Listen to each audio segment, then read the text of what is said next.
According to domestic violence statistics, around the world, at least 1 in every 3 women has been beaten, coerced into sex, or otherwise abused during her lifetime. Most often, the abuser is a member of her own family.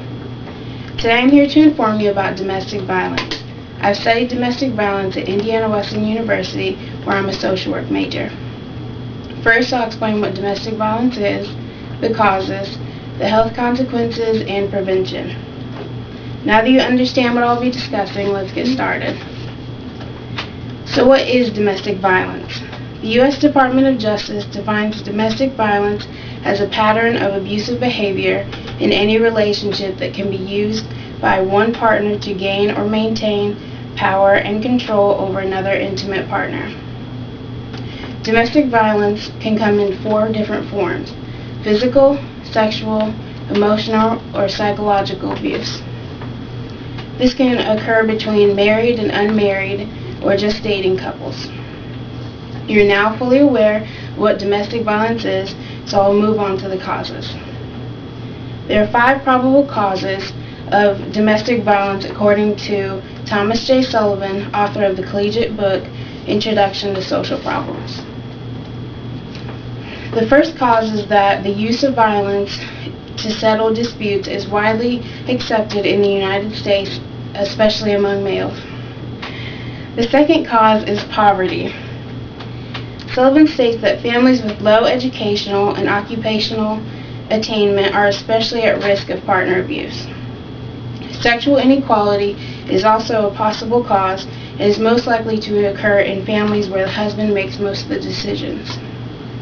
Inconsistency between a couple's achievements is a cause as well. The spouse may feel threatened if the other spouse is achieving more than them. And finally, social isolation of a spouse can be a cause of domestic violence. Now that you've heard what the causes are, let me move on to the health consequences. There are several health consequences of domestic violence provided by the World Health Organization. There are fatal and non-fatal injuries that can result from domestic violence. This includes back pain, abdominal pain, fibromyalgia, gastrointestinal disorders, limited mobility, and overall poor health. Sexually related health issues include unintended pregnancies, gynecological problems, induced abortions, sexually transmitted diseases, premature birth, miscarriage, or stillbirth. Domestic violence can also cause mental health issues such as depression, post-traumatic stress disorder, sleep difficulties, eating disorders, emotional distress, and suicide attempts. Now that you understand the health consequences, let's move on to something more positive, prevention. The U.S. Advisory Board on Child Abuse and Neglect has provided many different recommendations to prevent domestic violence.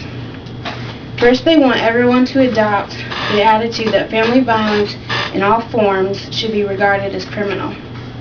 Second, they wish to establish arrest as the preferred method of dealing with such crimes. Third, they want the process of complaints of family violence to be reported as criminal offenses. Fourth, they wish to organize special units to process family violence cases. And finally, they want to eliminate the need of a signature for a formal complaint against the abuser. And that concludes my information on domestic violence.